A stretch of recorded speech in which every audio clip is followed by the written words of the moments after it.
Students, आज का हमारा टॉपिक है अनुसंख्य गुणधर्म। ठीक है, ये 5 नंबर में पूछा जाता है वाष्प दाब का आपेक्षिक अवनमन निकालने के लिए। 5 नंबर में आपको पूछा जाएगा जो अनुसंख्य गुणधर्म के अंतर्गत आता है। ठीक है, तो सबसे पहले हम जान लेते हैं कि अनुसंख्य गुणधर्म होता क्या है। उसके बाद देखेंगे फिर वाष्प दाब का आपेक्षिक अवनमन। ठीक है, तो चलिए अनुसंख्य गुणधर्म जानते हैं क्या होता है। देखिए,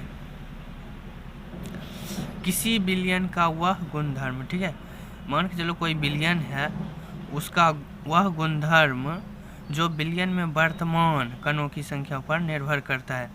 यानी वर्तमान मतलब होता है जो अभी समय चल रहा है, उस पर निर्भर करता है, वर्तमान कणों की संख्या पर जो उसमें है। किसी विलयन का वह गुणधर्म जो विलयन में, ठीक है, कोई विलयन है उसमें वर्तमान कणों की संख्या पर निर्भर करता है, उसे सहजात गुणधर्म या अनुसंख्य गुणधर्म कहते हैं। आपको सहजात गुणधर्म भी पूछा जा सकता है और अनुसंख्य गुणधर्म भी पूछा जाएगा, तो सेम ही लिखना है।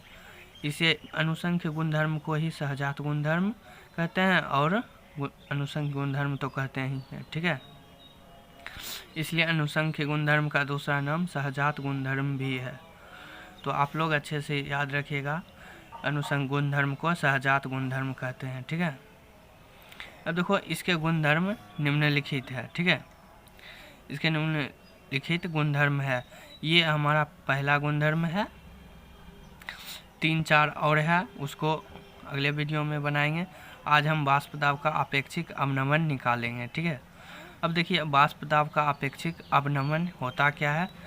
देखिए पहले तो वाष्प दाब का अपेक्षिक अवनमन राउल्ट के नियम से है। ठीक है, राउल्ट के नियम का वीडियो मैं बना दिया हूँ, आप लोग वो वीडियो देख लीजिए तो आपको ये समझ में आएगा। ठीक है, तो चलिए देखते हैं वाष्प दाब का अपेक्षिक अवनमन होता क्या है। देखिए वाष्प दाब का अपेक्षिक अवनमन, इस नियम के अनुसार वाष्प दाब का अपेक्षिक अवनमन विलयन में विलय के मोल प्रभाज के बराबर होता है। ठीक है, मान के चलो कोई विलयन है, उसमें विलय, ठीक है, उसमें जो विलय होगा उसके मोल प्रभाज के बराबर होगा। अब देखिए यहाँ पर विलयन क्या होता है, विलय क्या होता है, मोल प्रभाज क्या होता है, उसका भी वीडियो मैं बना दिया हूँ, आप लोग उस वीडियो को देख लीजिए, समझ में आ जाएगा मोल प्रभाज क्या होता है, विलय क्या होता है, विलयन क्या होता है। ठीक है, तो चलिए देखते हैं आगे हमें क्या कह रहा है। देखो वाष्प दाब का अपेक्षिक अवनमन होता है P2 माइनस PS/P2। ठीक है, देखो वाष्प दाब का अपेक्षिक अवनमन हो गया P2 माइनस PS/P2। अब किसके, विलयन में विलय के मोल प्रभाज के बराबर होता है, तो ये हमारा हो गया मोल प्रभाज। ठीक है, विलयन में विलय के मोल प्रभाज के बराबर, ये हो गया वाष्प दाब का अपेक्षिक अवनमन, और ये हो गया विलयन में विलय के मोल प्रभाज। ठीक है, अब देखिए यहाँ पर छोटे एन को क्या कहते हैं, बड़े एन को क्या कहते हैं, स्मॉल एन और कैपिटल एन को क्या कहते हैं। ठीक है, जहाँ यहाँ पर हम लिख दिए हैं, जहाँ छोटा एन मतलब विलयन में विलय की मोल संख्या, ठीक है, छोटा एन मतलब विलयन में विलय की मोल संख्या, और बड़ा एन रहेगा तो उसको क्या माने हैं, विलायक की मोल संख्या। ठीक है, आप लोगों को ये याद कर लेना है, छोटे एन को क्या कहते हैं, बड़े एन को क्या कहते हैं। ठीक है, अब देखिए विलय का मोल प्रभाज होता है छोटा एन बटे छोटा एन प्लस बड़ा एन। ठीक है, इसका भी वीडियो मैं बना दिया हूँ। ठीक है, मोल प्रभाज के अंतर्गत आता है, आप मोल प्रभाज का वीडियो देखिए, समझ में आ जाएगा। विलायक का मोल प्रभाज सेम वैसे ही होगा, बड़ा एन बटे छोटा एन प्लस बड़ा एन। ठीक है, कैपिटल एन बटे small N plus capital N. अब देखिए यहाँ तक तो हो गया।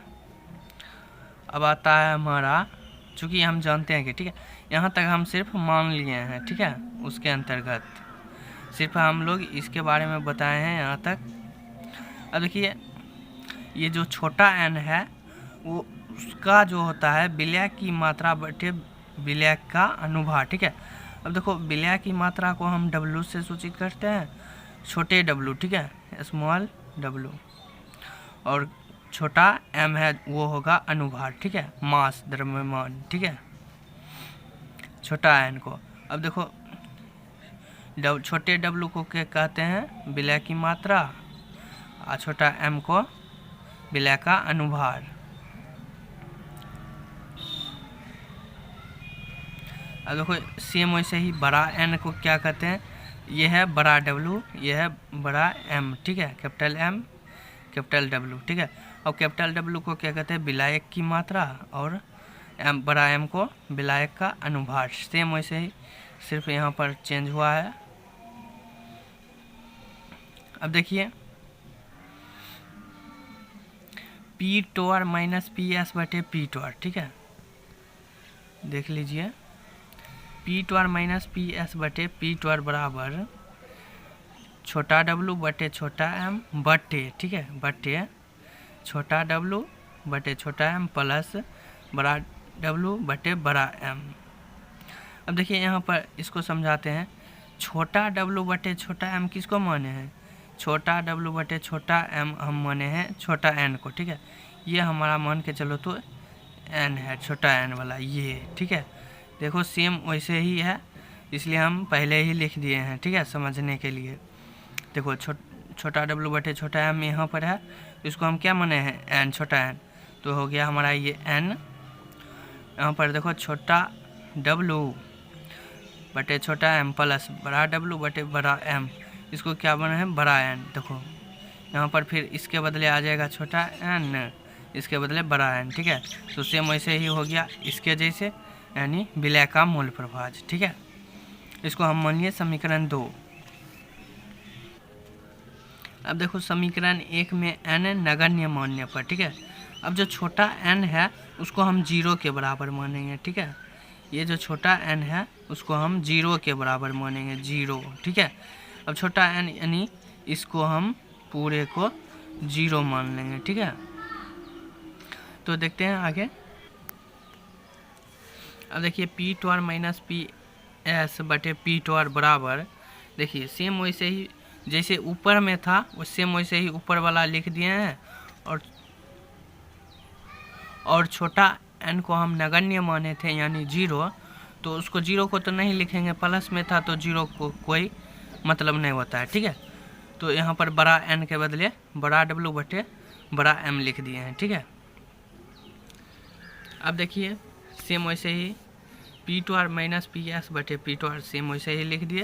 अब देखिए ये भाग में था, ठीक है, ये भाग में था, इसको उल्टेंगे तो ये गुना में हो जाएगा, ठीक है।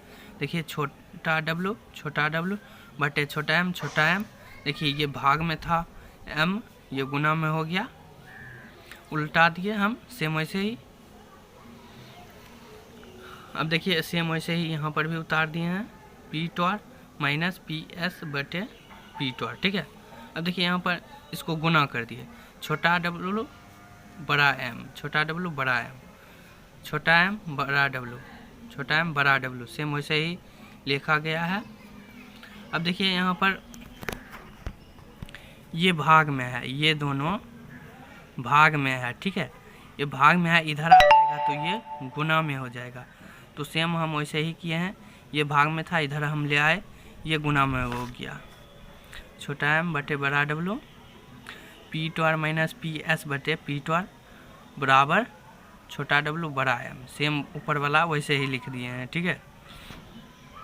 अब देखिए यहाँ पर, ठीक है, यहाँ पर देखिएगा, ये देखिए हमको ये m निकालना है, छोटा m बराबर, ठीक है। अब देखिए ये बड़ा W, ठीक है, ये गुना में है, ठीक है, यहाँ पर गुना में है, इंटू है, तो यहाँ पर गुना में है, इधर आ जाएगा तो भाग में हो जाएगा। तो सेम वैसे ही देखिए छोटा W बड़ा M, छोटा W बड़ा M वैसे ही है। अब देखिए ये बड़ा W गुना में था, इधर आके हो गया भाग में, ठीक है, बराबर के इस पर आ गया, भाग में हो गया, और पी टोर माइनस पी एस बटे पी टोर वैसे ही लिखा गया है, ठीक है। तो यहाँ तक यही हमारा हो गया वाष्प दाब का अपेक्षिक अवनमन, ठीक है, का व्यंजक। आप ये यहाँ तक बना दीजिएगा, आपको 5 नंबर मिलेगा, ठीक है, 5 नंबर आपको मिल जाएगा। और ये बार बार पूछा भी जाता है, ठीक है, इसलिए ये इम्पॉर्टेंट है 5 नंबर में। आप लोगों याद रखिएगा, ठीक है। तो आज भर के लिए